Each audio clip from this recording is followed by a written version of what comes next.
Muy buenas a todos, queridos amigos de Oasis Floral. Aquí Joseph, su jardinero de confianza, saludándolos en esta mañana que huele a tierra fresca y a promesas verdes.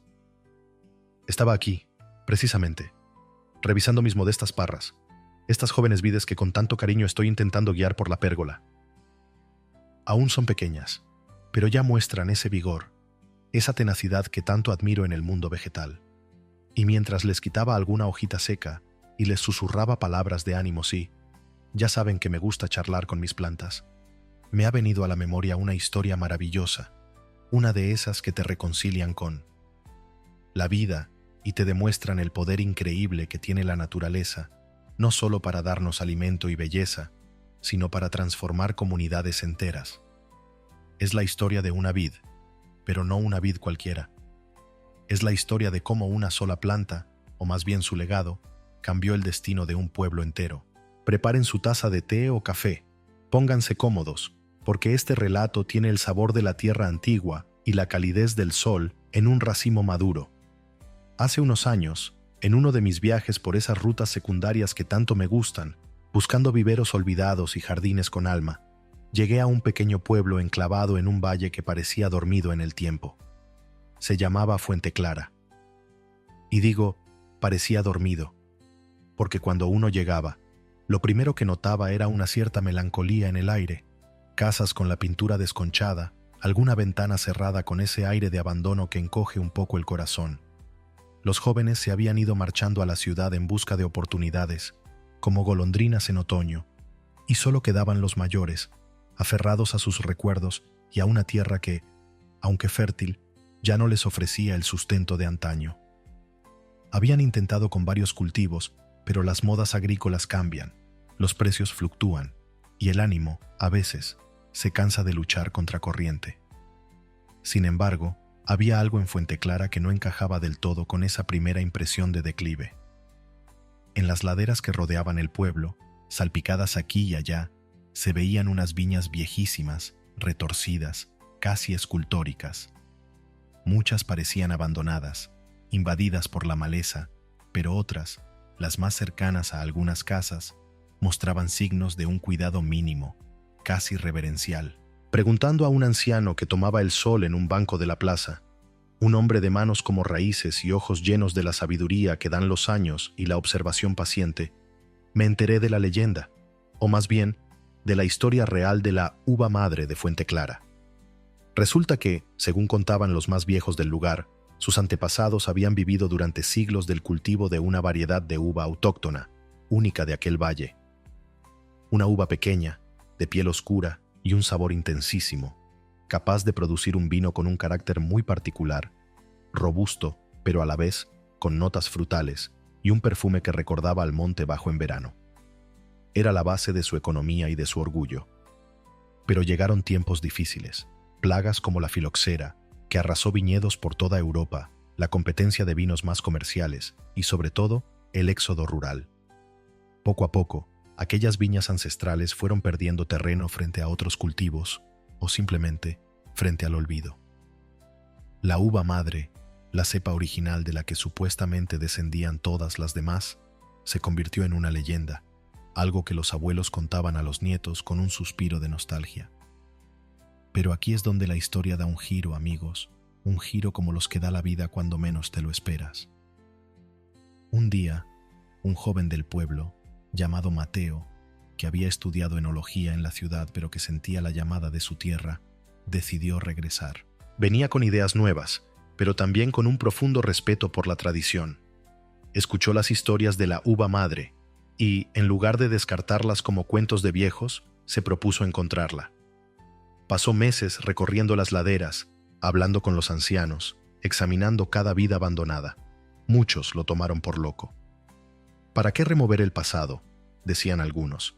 Esa uva ya no existe, y si existiera, no tendría futuro. Pero Mateo era testarudo como una buena cepa agarrada a la tierra.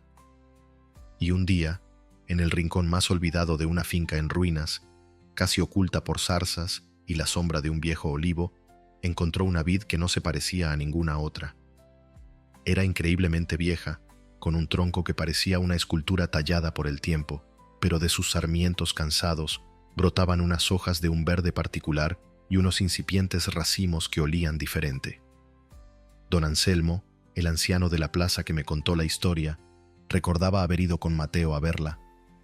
«Cuando la vimos, hijo», me dijo con los ojos brillantes. Hasta yo, que soy un incrédulo, sentí un escalofrío. Era como si la abuela del pueblo nos estuviera esperando. Con un cuidado infinito, tomaron esquejes de aquella vid. La llamaron, cómo no, la uva madre de Fuente Clara. Al principio tuvieron muchos problemas. La vid era vieja y delicada para propagar. Las primeras plantas eran débiles. La gente seguía escéptica. «Estás perdiendo el tiempo y el dinero, Mateo», le decían. Pero Mateo no se rindió.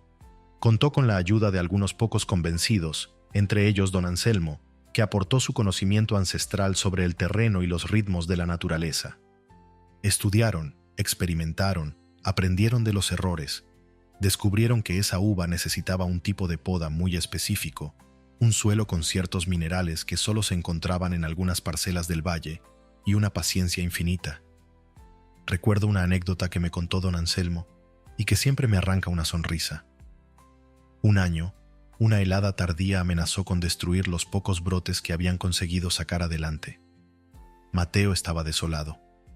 Esa noche, don Anselmo y un par de vecinos más, sin decir nada, se fueron a las pequeñas parcelas experimentales y encendieron pequeñas hogueras controladas entre las hileras de vides, como se hacía antiguamente, para mantener a raya el frío. Al día siguiente, cuando Mateo llegó y vio el humo subiendo todavía y sus plantitas intactas, no pudo contener las lágrimas. «No fue magia, hijo», le dijo don Anselmo, «fue el calor de la gente que empieza a creer». Qué lección tan hermosa sobre la comunidad y la perseverancia. Poco a poco, con un esfuerzo titánico, consiguieron establecer un pequeño viñedo con descendientes directos de la uva madre. Y cuando llegó la primera vendimia de esas nuevas viejas vides, la expectación era máxima. Elaboraron una cantidad minúscula de vino, casi de forma artesanal, en la vieja bodega del abuelo de Mateo. Y el resultado, ¡ay, amigos! El resultado fue una revelación. Aquel vino tenía el alma de Fuente Clara embotellada. Tenía la fuerza de la tierra, la dulzura del sol del valle y ese carácter indómito de la uva madre. Era diferente a todo lo que habían probado. La noticia empezó a correr, primero como un murmullo entre los pueblos vecinos, luego un poco más allá. Algunos enólogos curiosos se acercaron a probar aquel vino del milagro y se quedaron maravillados, no por la cantidad, que era ínfima, sino por la calidad y la singularidad. Empezaron a llegar pequeños pedidos, reconocimientos en ferias locales, y lo más importante, la gente de Fuente Clara empezó a creer de nuevo. Vieron que aquella uva olvidada, aquel legado de sus antepasados, podía ser su futuro. Lo que ocurrió después es la parte más hermosa de la historia. Los vecinos empezaron a colaborar. Aquellos que aún tenían viejas cepas de la variedad local, aunque descuidadas, se unieron al proyecto de Mateo. Limpiaron sus parcelas, aprendieron las nuevas viejas técnicas de cultivo. Los jóvenes que se habían ido, al oír del renacer de Fuente Clara, empezaron a plantearse el regreso. Algunos volvieron para trabajar en las viñas, otros para abrir pequeñas casas rurales o restaurantes donde el vino de la uva madre era el protagonista. El pueblo entero se volcó en la recuperación de su patrimonio vitivinícola. Se organizaron jornadas de trabajo comunitario para recuperar bancales abandonados. Los niños aprendían en la escuela sobre la historia de su uva. Se creó una pequeña cooperativa, y cada año, la fiesta de la vendimia se convirtió en el evento más importante, una celebración de la vida, del esfuerzo compartido y de la generosidad de la tierra. Ya no había melancolía en Fuente Clara, sino un orgullo tranquilo y una esperanza vibrante. Las casas se pintaron, las ventanas se abrieron, y la risa de los niños volvió a llenar la plaza donde don Anselmo seguía contando sus historias, ahora con un brillo aún mayor en la mirada. Cuando visité Fuente Clara, ya habían pasado varios años desde el descubrimiento de Mateo. Pude pasear por viñedos bien cuidados, ver la bodega cooperativa en funcionamiento y probar aquel vino extraordinario. Pero lo más impactante no fue solo el vino, sino la transformación del pueblo y de su gente. Había una energía contagiosa, un sentido de propósito. Las personas caminaban erguidas, sonreían más. Habían recuperado no solo un cultivo, sino su identidad, su dignidad. Todo gracias a una vid, a la visión de un joven y a la sabiduría y el esfuerzo de una comunidad que decidió creer en sus raíces. Esta historia de la uva madre de Fuente Clara siempre me recuerda, queridos amigos, que a veces las mayores riquezas están escondidas a simple vista, esperando ser redescubiertas. Nos enseña sobre la importancia de valorar nuestro patrimonio natural y cultural, por humilde que parezca. Nos habla de la resiliencia, tanto de las plantas como de las personas. Una vid puede ser vieja, retorcida, parecer que ya no tiene nada que ofrecer, pero con el cuidado adecuado, con la pasión y el conocimiento, puede volver a dar frutos maravillosos, incluso mejores que los de su juventud, porque llevan consigo la sabiduría del tiempo. Y lo mismo ocurre con las comunidades, ¿no creen? A veces, un pequeño brote de esperanza, una idea sembrada con cariño y regada con esfuerzo colectivo, puede reverdecer un paisaje entero. Y fíjense qué curioso, que una planta que necesita tanto del sol, del agua, de la tierra, también necesita de la mano del hombre, de esa simbiosis, para expresar todo su potencial. No es solo extraer, es colaborar con la naturaleza, es entender sus ciclos, respetar sus ritmos. En mi pequeño jardín, cada vez que cuido mis plantas, siento esa conexión.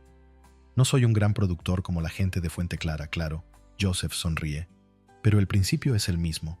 Observar, aprender, ser paciente y, sobre todo, poner mucho cariño en lo que haces. Quizás en sus propios jardines o en sus comunidades haya alguna uva madre esperando ser descubierta. Puede que no sea una vid, quizás sea una variedad de hortaliza olvidada, una técnica de cultivo tradicional o simplemente una idea para embellecer un rincón común. Lo importante es tener los ojos y el corazón abiertos, porque la naturaleza, amigos, siempre está dispuesta a sorprendernos y a regalarnos sus lecciones más profundas si estamos dispuestos a escuchar. Espero que esta historia de Fuente Clara les haya calentado un poquito el alma, como un buen sorbo de ese vino que nació de la perseverancia y el amor a la tierra. No olviden que cada semilla, cada planta, cada esfuerzo, por pequeño que sea, tiene el potencial de generar un gran cambio. Gracias por acompañarme en este recuerdo y hasta la próxima aquí, en Oasis Floral, donde siempre hay una historia esperando florecer. Un abrazo muy fuerte y que tengan una semana llena de vida y verdor.